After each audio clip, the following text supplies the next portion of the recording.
Hi hello welcome to 99 TV health. ఈ రోజు మనతో పాటు ఉన్నారు సీనియర్ కన్సల్టెంట్ కార్డియాలజిస్ట్ డాక్టర్ ఏ శ్రీనివాస్ కుమార్ గారు. సార్తో మాట్లాడి మరిన్ని విషయాలు తెలుసుకునే ప్రయత్నం చేద్దాం. Hi sir. హలో, నమస్తే. నమస్తే సార్, మనం ఇప్పుడు టావర్ అనేది ఎక్కువగా వింటూ ఉన్నాం. అసలు ఈ టావర్ అంటే ఏంటి సార్? ఇది ఐఎమ్ వెరీ హ్యాపీ. టావర్ అనే దాని అవేర్నెస్ పెరుగుతోంది, మీడియాలో కూడా వచ్చింది, పబ్లిక్ కూడా అడుగుతున్నారు, ఈ మధ్య క్వశ్చన్స్ కూడా వస్తున్నాయి. That's a very important thing. I think our job is half done, but we should also knowing what it is. I will try to explain it. హార్ట్లో మామూలుగా అయితే 4 ఛాంబర్స్ ఉంటాయి. పైన 2 ఛాంబర్స్, కింద 2 ఛాంబర్స్. ఆ ఛాంబర్స్ మధ్యలో ఒకే డైరెక్షన్లో బ్లడ్ పోవడానికి గాడ్ అనండి, నేచర్ అండి, దాని వాల్వ్స్ అని క్రియేట్ చేశారు. అయితే heart left side chamber, pumping chamber అయితే చేస్తుందో లెఫ్ట్ వెంట్రికల్ని, దాని నుంచి బయటకు వచ్చే ధమని బృహత్ ధమని అంటారు, ఇంగ్లీష్లో అయోర్టా అంటారు. అక్కడ నుంచి వచ్చి రక్తం అన్ని సరఫరాలకు, అన్ని భాగాలకు సరఫరా అవుతుంది. ఇది నార్మల్ ఫిజియలాజికల్ సిస్టమ్. అయితే లెఫ్ట్ వెంట్రికల్ నుంచి అయోర్టాకు రక్తం వెళ్ళే దారిలో ఆ మధ్యలో ఉండే కవాటాన్ని అయోర్టిక్ వాల్వ్ అంటాం. ఈ అయోర్టిక్ వాల్వ్ ఏమిటంటే కొన్నిసార్లు పుట్టుకతో ప్రాబ్లం ఉండొచ్చు, కానీ చాలా మటుకు వయసు పైబడ్డ వాళ్ళకు అక్కడ కాల్షియం జమ అయిపోయి దాని తర్వాత ఓపెనింగ్ అది సరిగ్గా కాకుండా నారోయింగ్ అయిపోతే అప్పుడు హార్ట్ పంపింగ్ మీద ఎఫెక్ట్ అయిపోయి కండరం ఇనిషియల్గా దొడ్డు అవుతుంది, దాని తర్వాత పంపింగ్ ఎఫెక్ట్ అయిపోయి హార్ట్ ఫెయిల్ అవుతుంది. ఇది ఎక్కువగా ఏజ్ పైబడ్డ వాళ్ళకి అవుతుంది. అయినప్పుడు వీళ్ళకందరికీ హార్ట్కి ఆపరేషన్ చేయలేక రిస్క్ ఎక్కువ ఉందని చూసి చాలామంది ఇట్లాంటి వాళ్ళు ఆపరేషన్ కూడా తట్టుకోలేక సర్జికల్ అయోర్టిక్ వాల్వ్ రిప్లేస్మెంట్ అని చేస్తుండ్రి, కానీ దానివల్ల ఈ ఎక్కువ ఏజ్ ఉండి రిస్క్ ఉన్న వాళ్ళకి ఎక్కువ రిస్క్ ఉంటుందని చేయకపోతుంది. ఇలాంటి వాళ్ళందరికీ ట్రీట్మెంట్ చేయడానికి వచ్చిన బ్యూటిఫుల్ టెక్నాలజికల్ అడ్వాన్స్మెంటే ఈ టావర్. టావర్ అంటే ట్రాన్స్ అయోర్టిక్ వాల్వ్ రిప్లేస్మెంట్. అంటే మనము ఇంతకుముందు సర్జికల్ కట్ చేస్తే అది సర్జికల్ అయోర్టిక్ వాల్వ్ రిప్లేస్మెంట్ అంటాం. ఇప్పుడు కటింగ్ ఏం లేదు కనుక మనం కేవలం అయోటా గుండా వెళ్ళి అక్కడ కాలి రక్తనాళం ద్వారా అయోటాకి వెళ్ళి అయోటా గుండా అక్కడ వాల్వ్ దగ్గరికి వెళ్ళి ఒరిజినల్ వాల్వ్ కాల్షియం దాన్ని క్రష్ చేసి బలూన్తో తర్వాత వాల్వ్ను అమరుస్తాం. ఈ ప్రక్రియనే మన ట్రాన్స్ అయోర్టిక్ వాల్వ్ రిప్లేస్మెంట్ అంటాం. కొన్నిసార్లు ట్రాన్స్ అయోర్టిక్ వాల్వ్ ఇంప్లాంట్ చేస్తున్నాం కనుక ఇంప్లాంటేషన్ అని కూడా అంటాం. సో ఈ సర్జికల్కి కటింగ్ లేకుండా చేసే ఆల్టర్నేటివ్ ప్రక్రియనే మనం టావీ ఆర్ టావర్ అంటాం. ఓకే, అంటే ఇది ఎవరికి చేస్తూ ఉంటారు సార్? టావర్ అనేది ప్రాసెస్ ఎలా ఉంటుంది? ఇందాక నేను చెప్పినట్టుగా ఇనీషియల్గా మొదలైనప్పుడు మాత్రము ఎల్డర్లీ పీపుల్, 70 ఏళ్ళ పైపడ్డ వాళ్ళు, కాల్షియం బాగా ఎక్కువ అప్పుడే ఎక్కువ వస్తుంది జబ్బు కనుక వాళ్ళందరూ ఆపరేషన్కి ఫిట్ లేకుండా, పంపింగ్ తక్కువ ఉండి, లంగ్స్ ప్రాబ్లం ఉండి, కిడ్నీ ప్రాబ్లం ఉండిన వాళ్ళకి మత్తు ఇలేము, ఆపరేషన్ చేస్తుంటే ఆపరేషన్లో చాలా రిస్క్ ఉంటుందని సర్జన్స్ కూడా చేయకపోతుండ్రు. వీళ్ళందరికీ చనిపోతుంది సడన్గా. వీళ్ళందరికీ కూడా ఇనీషియల్గా అర్లీ ట్రయల్స్లో టెస్ట్ చేస్తే టావర్ చాలా బాగా పనిచేసింది. సర్జరీలో మాత్రం ఏమాత్రం రిస్క్ లేకుండా చేసిన అరగంటకే రోగి కోలుకొని దాని తర్వాత ఒక్కరోజు ఐసీయూలో ఉండి నెక్స్ట్ డే డిశ్చార్జ్ చేసే స్టేజ్కి వెళ్ళాము. ఇనీషియల్గా ఫస్ట్ మొదలైనప్పుడు కవాటాలు దొడ్డుగా ఉండేవి కనుక కొంచెం ప్రాబ్లమ్స్ ఉండే, కానీ ఇప్పుడు టెక్నాలజికల్ అడ్వాన్స్మెంట్ వల్ల ఈ కవాటాలు 14 French అనే థిన్ క్యాథటర్ ద్వారా అక్కడికి తీసుకెళ్ళి మనం మార్చగలుగుతున్నాం. ఇంకా దానికి ప్రొసీజర్ రిలేటెడ్లో కూడా వాల్వ్స్లో కూడా రిఫైన్మెంట్స్ వచ్చినాయి కనుక ఈ టావర్ అనే ప్రక్రియ ఇంతకుముందు ఆపరేషన్ ఫిట్ లేని వాళ్ళకే చేస్తుంటివి, అంటే సర్జికల్లీ హై రిస్క్ వాళ్ళకే చేస్తుంటివి.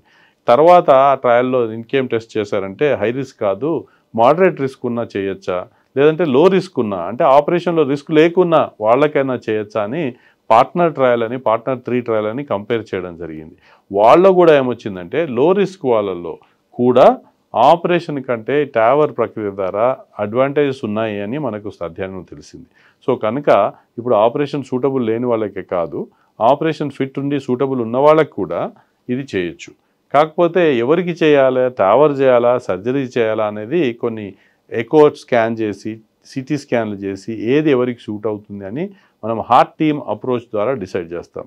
అంటే హార్ట్ టీమ్ అంటే దాంట్లో కార్డియాలజిస్టు, ఇంటర్వెన్షనల్ కార్డియాలజిస్ట్, మాలాగా ప్రొసీజర్ చేసేవాళ్ళు, దాని తర్వాత కార్డియాక్ సర్జన్లు, మత్తు డాక్టర్లు, ఇమేజియాలజిస్టు అందరూ కలిసి ఒక టీం లాగా ఫామ్ అయ్యి రోగి వచ్చినప్పుడు వారికి టావర్ చేయాలా, సావర్ చేయాలా అనే ప్రక్రియను మనం నిర్ధారిస్తాం. ఇది చాలా ముఖ్యం. దీంట్లో చాలా ప్రేక్షకులు తెలుసుకోవాల్సింది ఏంటంటే ఏదో నా దగ్గరికి వస్తే నేను టావర్ చేయడము, గోఖలే గారు మా సర్జన్ దగ్గరికి వెళ్తే సర్జరీ చేయడము కాదండి.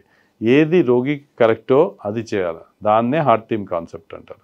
అపోలోలో దీనికి ప్రత్యేకంగా దృష్టి పెట్టి దానికి హార్ట్ టీమ్ అప్రోచ్ను ట్రూగా ఫాలో అవుతాం కనుక రోగులందరూ కూడా బెస్ట్గా మీకు ట్రీట్మెంట్ జరుగుతుందని మీరు నిర్భయంగా అనుకోవచ్చు. ఇంకా సమ్ ఆఫ్ ద క్రైటీరియాలో ఏంటంటే ఈ వాల్వ్స్ మనకు ప్రస్తుతము 10 ఏళ్ల వరకు పనిచేస్తున్నాయని మనకు డేటా వచ్చింది. సో మనం టావర్ చేసిన తర్వాత ఎన్నేళ్ళు రోగి బతుకుతాడనే దాన్ని బట్టి ఏ ఏజ్లో చేయొచ్చు అనేది మనం నిర్ధారిస్తున్నాం ప్రస్తుతానికైతే. సో జనరల్గా యావరేజ్ లైఫ్ స్పాన్ 70+ 75 ఉన్నది కనుక 65+ వాళ్ళకి అయితే టావర్ చేయొచ్చు అని మనకి రికమెండేషన్ వచ్చింది. ఫ్యూచర్లో ఇంకా ఈ వాల్వ్ బాగా పనిచేస్తున్నప్పుడు ఇంకా యంగ్ వాళ్ళలో కూడా చేయొచ్చాము, కానీ ప్రస్తుతానికి మాత్రము 65 ఏళ్ళు పైబడ్డ వాళ్ళకు అయోటిక్ వాల్వ్ నారోయింగ్ ఉండి అయోటిక్ స్టెనోసిస్ సివియర్గా ఉండాలి. మళ్ళీ కొంచెం ఏదో నారోయింగ్ ఉంటే చేయడం కాదు, దానికి సిమ్టమ్స్ ఉన్నా డెఫినెట్గా చేయాలి. సిమ్టమ్స్ లేకపోతే కూడా చేస్తే కూడా లాభం వస్తుందని అర్లీగా ట్రయల్స్ వచ్చినాయి. కానీ ప్రస్తుతానికి మాత్రం ఈ అయోటిక్ స్టెనోసిస్ వల్ల సిమ్టమ్స్ ఉన్న వాళ్ళకి 65 ఏళ్ళు పైబడ్డ వాళ్ళకి డెఫినెట్గా ఈ ప్రక్రియ యూస్ఫుల్గా ఉంటుంది. ఇప్పుడు సర్జరీతో కంపేర్ చేస్తే అడ్వాంటేజ్ ఏంటంటే ఇప్పుడు కటింగ్ లేదు, మత్తు లేదు, నొప్పి లేదు. దాని తర్వాత రోగికి వేరే విధమైన సైడ్ ఎఫెక్ట్లు, మత్తు వల్ల వచ్చే సైడ్ ఎఫెక్ట్స్ లేవు.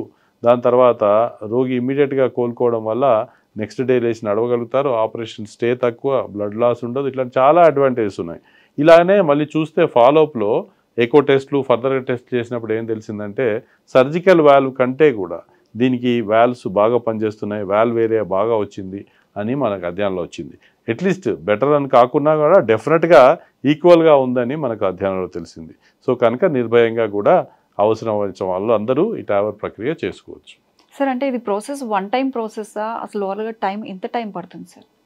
సర్జరీ అయితేనేమో కటింగ్ చేసి మత్తు ఇచ్చి చేయాలి కనుక 3 గంటలు అట్లా పడుతుంది. టావర్ ప్రక్రియ ఏంటంటే కేవలం లోకల్ అనెస్థీషియా ద్వారా కాలు రక్తనాళానికి లోకల్ అనెస్థీషియా ఇచ్చి ఇక్కడ నుంచి మన వాల్వ్ తీసుకెళ్ళి ఇనీషియల్గా కొన్నిసార్లు బలూన్తో డైలేట్ చేస్తాం, లేదంటే వాల్వ్ని తీసుకెళ్ళి అక్కడ అమరుస్తాము, మళ్ళీ ఇమీడియట్గా తీసేసి స్పెషల్ పర్క్లోజ్ అనే పరికరం ద్వారా దాన్ని క్లోజ్ చేస్తాం కనుక ఇమీడియట్గా రోగి లేచి నడవగలుగుతారు. సో ఈ అంత ప్రక్రియను కూడా ఇప్పుడు మనం అడ్వాన్స్డ్ ఇప్పుడు అపోలో లాంటి చోట్ల చాలా 100+ చేసినాం కనుక ఇప్పుడు ఎక్స్పర్టైజ్ ఇంప్రూవ్ అయిపోయి మేము 1.5 అవర్ మ్యాక్సిమంలో టావర్ చేసిస్తాము. బట్ ఇంకా అడ్వాన్స్మెంట్ అయితే 1 అవర్ లోపల కూడా టావర్ ప్రక్రియ అయిపోతుంది. బ్యూటీ ఏమిటంటే కాన్షియస్ సెడేషన్, రోగికి మత్తు ఇచ్చడం ఉండదు, దానికి మత్తు రిలేటెడ్ ప్రాబ్లం ఉండదు, మత్తు ఇవ్వడానికి టైము, కోలుకోవడానికి టైం అదంతా ఏముండదు కనుక ఈ ప్రక్రియ ఫాస్ట్గా అవుతుంది. కాకపోతే మోస్ట్ ఇంపార్టెంట్ ఏంటంటే రోగికి ఎటువంటి వాల్వ్ లోపల ఖరాబ్ అయింది, ఎంత సైజు ఉంది, దానికి ఏ విధమైన వాల్వ్ సూటబుల్గా ఉంటుంది అనేది మనం ఫస్ట్ నిర్ధారించుకోవాలి. లేదంటే చిన్నగా ఉన్న వాళ్ళకి పెద్ద సైజు వాల్వ్ పెడితే సడన్గా టేబుల్ మీద ప్రమాదం అయ్యేదానికి అవకాశం ఉంటుంది.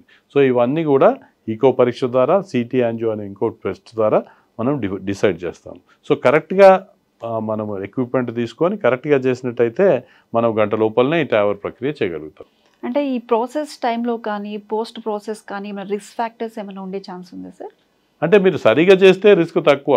మీరు తెలియని వాళ్ళు చేస్తే ఈ మధ్య ప్రతి హాస్పిటల్లో 1-2 చేసి బయట నుంచి ఎవరో ప్రాక్టర్ని తీసుకొచ్చి చేయించడం వల్ల అప్పుడు మన సిస్టమ్ అంతా గేర్డప్ కాదు. ఇప్పుడు అపోలో లాంటి ప్లేస్లో అయితే మేమే అందరం ట్రైన్డ్ అయి ఉన్నాం కనుక ఇనిషియలీ యాక్చువల్లీ కొలంబియా యూనివర్సిటీ పార్ట్నర్షిప్తోనే 5 ఏళ్ల కింద సుశీల్ కూడా మా ఫ్రెండ్ ద్వారా మొదలుపెట్టాం. సో అలా రెగ్యులర్గా అదే ప్రోటోకాల్స్ ఫాలో చేస్తాం కనుక రిస్క్ చాలా తక్కువ, బాగుంటుంది. అలా కాకుండా ఎక్స్పీరియన్స్ తక్కువ ఉన్నప్పుడు, మీరు సైజ్ ఆఫ్ ద వాల్వ్ ఏది పెట్టాలని డిసైడ్ కానప్పుడు, ఏ టైప్ వాల్వ్ అమర్చాలో తెలియనప్పుడు అప్పుడు ప్రాబ్లమ్స్ ఎక్కువగా అవుతాయి. కానీ స్టాండర్డ్గా మనం గమనించినట్టయితే, మన ఎక్స్పర్ట్ టీము లాగా చేసినట్టయితే ప్రాబ్లమ్స్ లెస్ దెన్ 1% అని చెప్పొచ్చు. ఈ లీకేజ్ అప్పుడప్పుడు కొంచెం పారావార్లర్ లీక్స్ అని ఉంటాయి, దాంట్లో యాక్చువల్లీ ఒక 5% వరకు ఉన్నా స్టిల్ దానివల్ల పెద్ద ప్రాబ్లం లేదు. ఒకవేళ ఎక్కువ లీక్ ఉన్నప్పటికీ కూడా దానికి మళ్ళీ క్లోజ్ చేసేదానికి పర్క్యూటెన్స్గానే మనకు మెథడ్స్ ఉన్నాయి. అది కాకుండా ఒకటే మనకి ప్రస్తుతం బాధిస్తున్న విషయం ఏంటంటే ఈ కవాటం అక్కడ అమర్చినప్పుడు ఏంటంటే ఆ పక్కకున్న కరెంట్ సిస్టమ్ మీద ప్రెషర్ అయ్యి ఈ పేస్ మేకర్స్ అనేవి కొందరికి అవసరం వస్తాయి, హార్ట్ రేట్ తగ్గిపోయి. కానీ అది సర్జరీలో కూడా ఉంటుంది. కానీ ఈ సెల్ఫ్ ఎక్స్పాండింగ్ వాల్వ్ అనే వాల్వ్ పెట్టినప్పుడు ఇది ఇంకా కొంచెం ఎక్కువ 5-10% మందిలో జరగడానికి అవకాశం ఉంది. దాంట్లో కూడా అడ్వాన్స్మెంట్ వచ్చింది. ఇప్పుడు జీరో ప్లేస్మెంట్ అని కస్ప్ ఓవర్ లైఫ్ టెక్నిక్ అని చేయడం వల్ల అవి కూడా 5% లోపే జరుగుతున్నాయి. అది కాకుండా ఎస్పెషల్లీ లేడీస్లో ఈ కాలి రక్తనాళం సన్నగా ఉన్నప్పుడు ఈ వాల్వ్ తీసుకెళ్తున్నప్పుడు ఈ లోకల్గా రక్తనాళంలో కొంచెం డిసెక్షన్స్ అయ్యి ప్రాబ్లమ్స్ అయ్యేదానికి అవకాశం ఉంటుంది. అది మనం సిటీ యాంజియో ద్వారా ప్రాపర్గా అసెస్ చేసుకొని ప్రాపర్గా చేసినట్టయితే ఆ రిస్క్లను కూడా తగ్గించవచ్చు. అదే కాకుండా రేర్లీ ఇక్కడ వాల్వ్ మీద ఉన్న కాల్షియం అప్పుడప్పుడు బిట్స్ చిన్న పీసెస్ బ్రెయిన్లోకి వెళ్ళినప్పుడు చిన్నగా టీఐఏలని పారాలిసిస్లని అప్పుడప్పుడు <1-2% పాపులేషన్లో జరగడానికి అవకాశం ఉంది. దాన్ని తగ్గించడానికి కూడా ఈ మధ్య సెంటినల్ డివైజెస్ అని బ్రెయిన్ బ్లడ్ వెసల్స్ తీసుకెళ్లే చోట ఫిల్టర్ అమర్చి చేస్తున్నాము. అది చేస్తే కూడా స్ట్రోక్ రిస్క్ కూడా తక్కువగా ఉంది. సో మనము మొదలుపెట్టినప్పుడు డికేడ్ బ్యాక్ ఇది మొదలుపెట్టినప్పుడు ఏదైతే రిస్క్ 25-30% ఉంటుందో అప్పుడు ఆబ్వియస్లీ హై రిస్క్ పేషెంట్స్లో చేస్తుంటే కనుక రిస్క్ ఎక్కువగా ఉంటుండే. ఆ రిస్క్ను మనం 5% వరకు తగ్గించగలిగినాము. మోర్టాలిటీ అయితే <1% వరకు తగ్గించగలిగినాం. ఓకే సార్, ఈ టావర్ ట్రీట్మెంట్ తర్వాత పేషెంట్ నార్మల్ లైఫ్ లీడ్ చేయగలుగుతారా? అలాగే పోస్ట్ కేర్ ఎలా ఉండాలి అంటారు? ఇది బ్యూటీ ఆఫ్ టావర్ ఇదే అమ్మా, చాలా మంచి ప్రశ్న. అందరు తెలుసుకోవాల్సింది ఏంటంటే సర్జరీ అయితే దాని రికవరీకి చెస్ట్ బొక్కగా కట్ చేయడం వల్ల నొప్పి తగ్గడానికి దాని తర్వాత రికవరీకి 3 నుంచి 4 నెలలు టైం పడుతుంది. టావర్ బ్యూటీ ఏంటంటే కటింగ్ కోత ఏం లేదు కనుక కేవలం కాలు రక్తనాళం దాన్ని మళ్ళీ పర్క్లోజ్ డివైస్ ద్వారా క్లోజ్ చేస్తామని చెప్పినాం కనుక నెక్స్ట్ డేనే రోగి నడవగలుగుతాడు, ఇంకో రోజు డిశ్చార్జ్ చేస్తాం. ఇంకోటి the beauty of this procedure ఏంటంటే కనుక మనకు తర్వాత చాలా మందులు ఏం అవసరం ఉండవు, 1 or 2 టాబ్లెట్స్ సరిపోతాయి. సో దాని తర్వాత రెగ్యులర్గా బ్లడ్ టెస్ట్ చేయడము మానిటరింగ్ అట్లాంటివి కూడా అవసరం లేదు. ఈ మన సర్జరీ చేసి ఆ మెకానికల్ వాళ్ళు అమర్చినప్పుడు పీటీఆర్ఆర్ టెస్ట్లని బ్లడ్ టెస్ట్లని చేయాల్సి వస్తుంది. అది అప్పుడప్పుడు బ్లీడింగ్ కూడా తీసేదానికి అసిట్రోమ్ మాత్రలు వేయవలసి వస్తుంది కనుక దానికి కారకాలు అవుతాయి. ఇందులో అలా ఏముండదు, చాలా మినిమల్ మాత్రలతోనే మనము రోగి ఫాలోఅప్లో ఉండగలుగుతారు. మనం ఒక అర్లీ స్టేజ్లోనే టావర్ చేసినట్టయితే సిమ్టమ్స్ ఏమాత్రం ఉండవు. 1 in 6 months అట్లా డాక్టర్ చూపించుకుంటే సరిపోతుంది. కానీ మనం హార్ట్ పంపింగ్ చాలా తగ్గినాక రోగి లేట్ స్టేజ్లో వచ్చి టావర్ ప్రక్రియ చేసుకున్నప్పుడు మాత్రం కొన్ని హార్ట్ పంపింగ్ ఇంప్రూవ్ అవ్వడానికి టైం పడుతుంది కనుక కొన్ని డాక్టర్ అడ్వైస్ ప్రకారంగా కొన్ని మందులు తీసుకోవాల్సిన అవసరం ఉంటుంది. కానీ ఏదైనప్పటికీ కూడా మనం అర్లీగా డిటెక్ట్ చేసి మనం ఇమీడియట్గా టావర్ ప్రక్రియ చేసినట్టయితే చాలా ఈజీగా కోలుకొని చాలా యాక్టివ్గా ఉండి బ్యూటీ ఏంటంటే ఇంతకుముందు రోగి ఏవైతే పనులు చేసుకుంటుంటారో అవన్నీ కూడా మళ్ళీ మామూలుగా చేసుకోవడానికి సైన్స్ టెక్నాలజీ మనకు అవకాశాన్ని ఇచ్చింది. ఓకే, అంటే టావర్ ట్రీట్మెంట్ తర్వాత మళ్ళీ రివర్స్ అయ్యే ఛాన్సెస్ ఏమన్నా ఇన్ ఫ్యూచర్? అంటే రివర్స్ కాదు, మళ్ళీ నారోయింగ్ ఏమైనా అవుతుందా అనేది ప్రశ్న. సో టావర్ వాల్వ్ పెట్టినాక ఏదైనా కూడా 100% మనమే డెఫినెట్గా పనిచేస్తుందంటే మనం అందరం మనల్ని దేవుడు అనుకుంటాం. సో దేవుడు కొన్ని చెక్స్ బ్యాలెన్స్ పెడుతుంటాడు. అట్లా ఇప్పుడు ఈ టావర్ వాల్వ్ మంచిగా ఉన్నప్పుడు పెట్టడం సరిగా లేకపోతే దాన్ని బ్లేమ్ చేయలేము, అప్పుడు తొందరగా ఖరాబ్ కావచ్చు. కరెక్ట్గా అమర్పించినప్పటికి కూడా లోపల ఏవైతే వాల్వ్ లీఫ్లెట్స్ ఉంటాయో అప్పుడప్పుడు డిజనరేట్ అవుతుంటాయి. అక్కడే మళ్ళీ కాల్షియం జమ అయిపోయి మళ్ళీ నారాయం కానీ మళ్ళీ లీకేజ్ కానీ సంభవించవచ్చు. ఈ అవకాశం 5-10%. ఈ లోపు మనకు అమర్చడం సరిగా లేనప్పుడు అది ఎక్కువగా ఉండొచ్చు. అలా డిజనరేట్ అయినప్పుడు 10 ఏళ్ల తర్వాత కావచ్చు అన్నట్టుగా అధ్యయనంలో ఉంది. అలా డిజనరేట్ అయినప్పుడు మళ్ళీ వాల్వ్ లోపల ఇంకొక వాల్వ్ పెట్టచ్చు, దాన్ని ట్యావ్ అంటాం. అంటే ఈ టావర్ చేసిన వాల్వ్లోనే మళ్ళీ ఇంకో ఆర్టిఫిషియల్ టావర్ పెడితే మళ్ళీ 10 ఏళ్ళు నడవచ్చు. అలా కాకుండా మన రోగికి జనరల్గా ఎప్పుడు ఆపరేషన్ చేయాలా ఎప్పుడు టావర్ చేయాలని మనం నిర్ధారించి చేసినట్టయితే యంగ్ వయసులో కనుక సర్జరీ మన బయోప్రాస్థెటిక్ వాల్వ్తో చేసినట్టయితే టావర్ చేసినా కూడా 3 ప్రొసీజర్లు కూడా తట్టుకోవడానికి అవకాశం ఉంది కనుక life time planning of aortic stenosis అంటాం. So aortic valve narrowing unfortunately అది అందరికీ జరగదు. 10% మందిలో నారోయింగ్ కానీ లీకేజ్ కానీ మళ్ళీ అయినప్పుడు దానికి ట్యావ్ ప్రక్రియ ద్వారా మళ్ళీ కూడా మనం వితౌట్ సర్జరీ కూడా ట్రీట్మెంట్ చేయొచ్చు. వెరీ లాస్ట్ రిసార్ట్ కింద మళ్ళీ సర్జరీకి ఫిట్గా ఉంటే అది కూడా చేయొచ్చు. అంటే యంగ్స్టర్స్ కూడా ఈ ట్రీట్మెంట్ తీసుకోవచ్చా సార్? అదే ఇందాక చెప్పినట్టుగా ఏంటంటే మనం యంగ్స్టర్స్కి రికమెండ్ చేస్తలేము ఇది, ఎందుకంటే ఇప్పుడు స్టడీస్లో మనకి టావర్ వాల్వ్ 10 ఏళ్ల వరకు మంచిగా పనిచేస్తుందని అధ్యయనంలో ఉంది. సో ఎవరైతే 10 ఏళ్ల కంటే అప్రాక్సిమేట్లీ 10 ఏళ్ల అరౌండ్గా జీవించడానికి టైం ఉందో అలాంటి వాళ్ళకి మనం చేస్తాం. అంటే ఇండియాలో యావరేజ్ లైఫ్ స్పాన్ 71, కానీ యూఎస్లో అక్కడ 75 కనుక జనరల్గా 65 years పైబడ్డ వాళ్ళకు ఇప్పుడు టావర్ ప్రక్రియ చేస్తున్నాం. వెరీ రేర్లీ యంగ్ వాళ్ళకి ఏదైనా సర్జరీకి అసలే ఫిట్ లేకపోతే వాళ్ళు సర్జన్ రిఫ్యూజ్ చేసి చనిపోతారనుకుంటుంటే ఆయాసం ఎక్కువగా ఉంటే కొంచెం తక్కువ వయసు ఉన్న వాళ్ళకు కూడా చేయొచ్చు ఎక్సెప్షనల్లీ. కానీ బై అండ్ లార్జ్ ఈ స్టడీస్ అన్నీ 10 ఏళ్ల తర్వాత వరకే ఉన్నాయి కనుక 65 ఏళ్ళ పైబడ్డ వాళ్ళకు మనం ప్రస్తుతం చేస్తున్నాం. బట్ ఫ్యూచర్లో ఈ వాల్వ్ లీఫ్లెట్స్ ఇంకా లాంగ్ లాస్టింగ్ 10 ఏళ్ల వరకే ఖరాబ్ కాకుండా ఇంకా చాలా ఏళ్ళు పనిచేసేదానికి రెసిలియా టైప్ మెటీరియల్ అని కొత్త వాల్వ్స్ అన్నీ వస్తున్నాయి.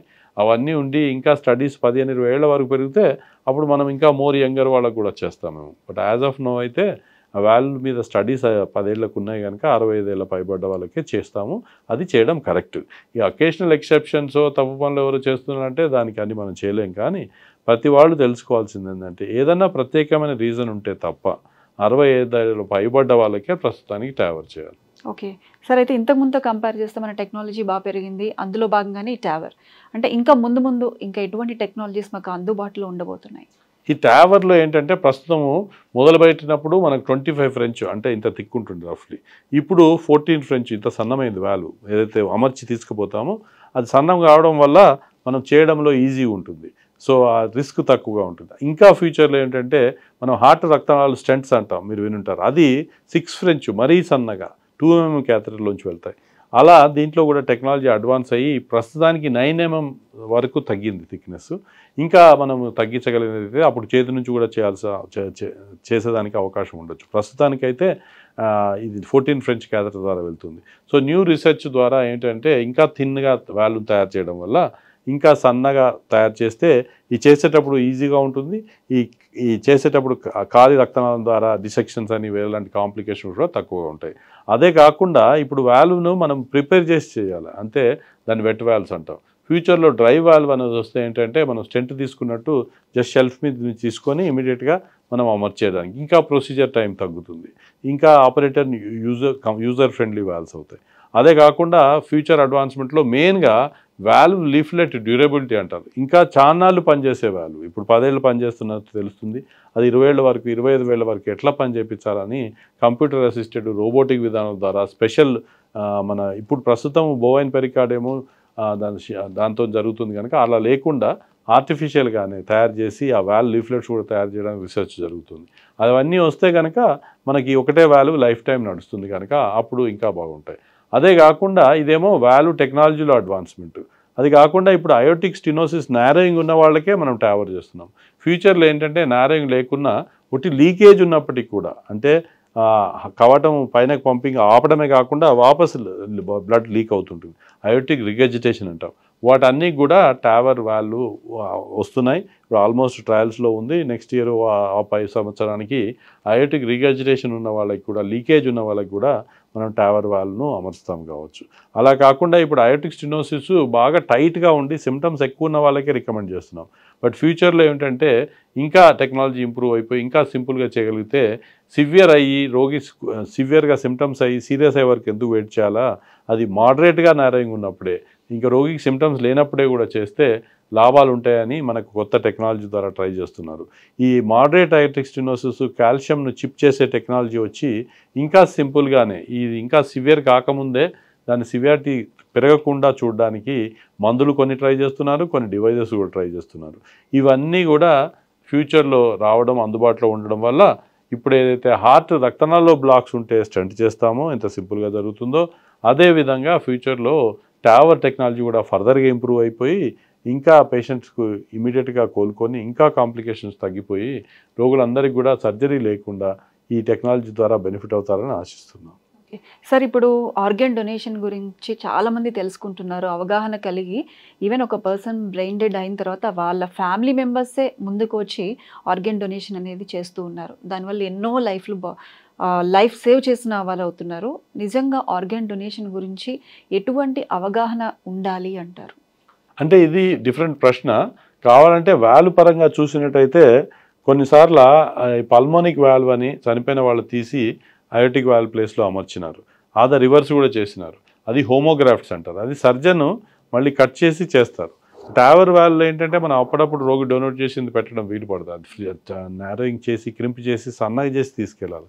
సో అది ట్యావర్ దాంట్లో రిలవెంట్ కాదు. కానీ ఇన్ జనరల్గానే అయోటిక్ స్టినోసిస్ బాగా టైట్గా అయిపోయి పంపింగ్ చాలా తగ్గిపోయి రిస్క్ ఎక్కువగా ఉండి హార్ట్ మొత్తం డ్యామేజ్ జరిగినప్పుడు అప్పుడు ఒట్టి వాల్వ్ మారిస్తేనే లాభం లేదు అనుకున్నప్పుడు అప్పుడు మొత్తం ఎంటైర్ ఆర్గన్నే చేంజ్ చేయాల్సి వస్తుంది.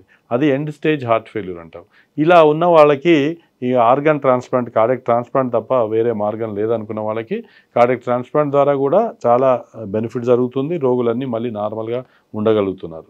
కాకపోతే ప్రాబ్లం ఏంటంటే ప్రస్తుతానికి ఆర్గన్స్ ఫ్రీగా అవైలబుల్ ఉండవు కనుక ఆర్గన్ డొనేషన్ మీద అవేర్నెస్ పెరుగుతుంది ఇప్పుడే.